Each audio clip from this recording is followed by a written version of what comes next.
Rebonjour. Donc, version numéro 2 de cette vidéo, puisque la première, gros bug, c'est superposer le son de ma voix, des commentaires et le son d'une vidéo qui a démarré sans que je m'en rende compte. Et comme j'ai pas revérifié la vidéo avant de la balancer en ligne, voilà, je le fais jamais en fait, hein, c'est vraiment du one shoot, hein, c'est la preuve en est. Vous vous êtes retrouvé avec un gloubi-boulga. Voilà, pour dire court. Alors, on refait cette vidéo. Donc, on a eu une question dans un commentaire. Une question qui méritait, qui méritait une réponse très courte, mais une réponse à elle-même. Et cette question, ça a été donc celle de Y Célesti, donc Yves, Yvan, on ne sait pas, enfin bon, bref, peu importe. Bonjour au passage. Cette question porte sur une marque d'onduleurs et des modèles d'onduleurs. Donc la marque Costal, modèle Petit-Corps plus hybride, matériel allemand. Donc il me demande si je connais ce matos. Eh ben non, je le connais pas. Je ne le connais pas. Et c'est là où c'est intéressant, c'est que peut-être que vous qui vous regardez cette vidéo, peut-être que vous connaissez ce matos. Mais c'est pas parce que je connais pas que je vais pas essayer de regarder ce matos, ce qu'il a dans le ventre.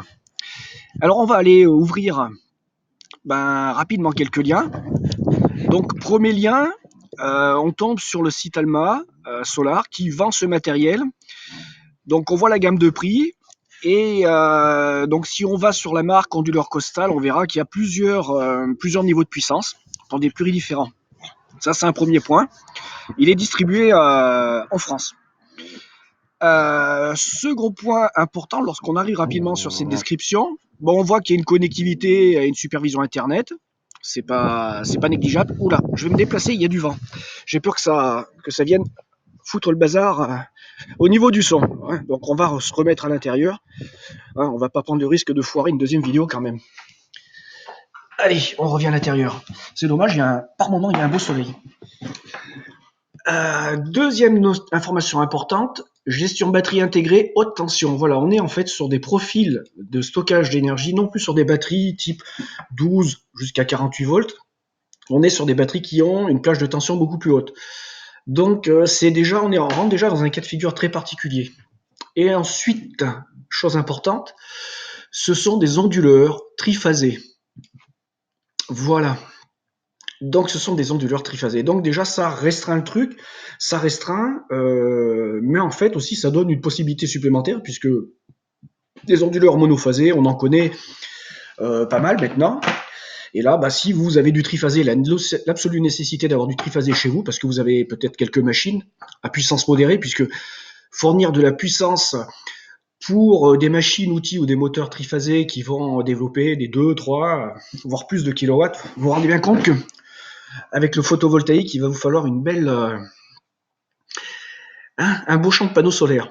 Et les batteries, elles risquent d'être bien fortement sollicitées. Alors, qu'est-ce qu'on peut dire de plus sur cet onduleur? Ces premières infos, pas grand-chose, mais bon, c'est déjà pas mal. On sait déjà dans quel truc on se dirige. Maintenant, on va aller sur le site de la bouillie, enfin du fabricant, du coup, voir un peu ce qu'il nous raconte et voir un peu leurs caractéristiques techniques. Donc onduleur intelligent, bon, ok, hein, c'est de la com, et de l'information, c'est de la com plus que de l'information. Qu'est-ce qu'on y apprend? Ah, super intéressant. 3 entrées MPP. Donc ce qui veut dire MPPT. On va rajouter le T. Ce qui veut dire qu'en fait, vous avez possibilité de brancher 3 branches de panneaux solaires. Donc ça, c'est super intéressant si, en fonction de si vous avez un toit qui n'est pas totalement plein sud et que vous voulez répartir ça sur plusieurs toits, il va y avoir plusieurs types plusieurs régulateurs qui vont vous permettre de sélectionner par branche en fonction des heures d'ensoleillement sans que ça pénalise la production globale par le branchement, par le câblage de vos branches et des chutes de tension sur certains panneaux qui seraient ombragés. Donc ça, c'est super intéressant. Alors ensuite, on va continuer un peu à voir un peu ce qu'il y a comme information.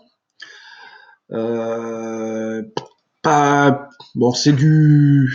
Oui, ok, IP65, plage de raccordement facile. sectionneur robuste, ça c'est intéressant déjà d'avoir aussi un sectionneur en façade. Et puis ensuite, on va aller, toutes les informations sont en plus disponibles ici. Et là, nous allons arriver sur une page download. Et c'est là où ça me pose un petit problème.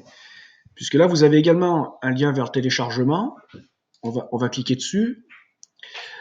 Et vous allez arriver sur des documentations. Alors là où ça commence à se gâter, et vous allez comprendre, c'est que si on veut aller plus au-delà pour savoir un peu ce qu'est ce matos, on va cliquer sur Généralité, Documents, France, brochure, convention, l'entreprise.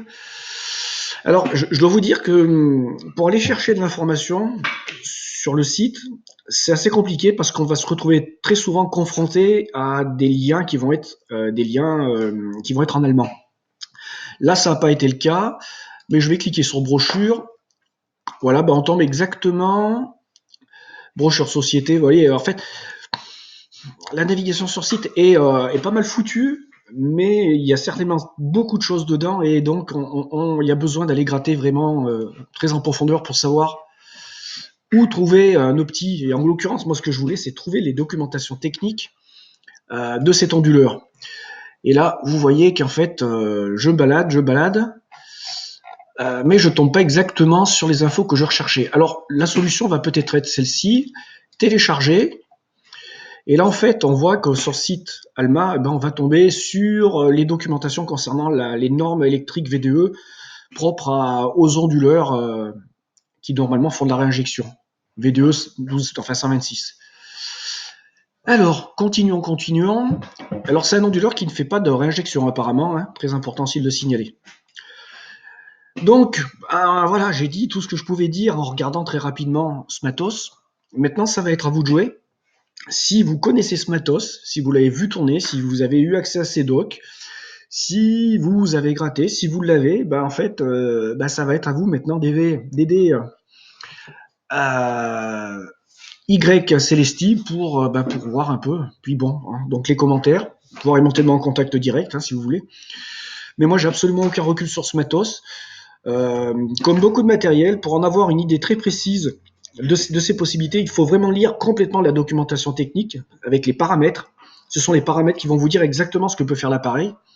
Et la seconde phase, il faut vivre le matériel. C'est-à-dire qu'il faut l'installer, il faut le voir tourner et voir comment il réagit et toutes les possibilités par rapport au paramétrage. C'est les limites de l'internet. Désolé, je peux pas faire plus. J'ai pas testé. Après, pourquoi pas, hein, sait-on jamais, peut-être que la boîte, à un moment donné, va me contacter, va me dire, voilà, est-ce qu'on peut discuter, comme Numéro l'ont fait, et m'ont donné plus d'explications sur leur matos. Sur ce, je vous laisse, et puis maintenant, à vous de commenter. Allez, à plus.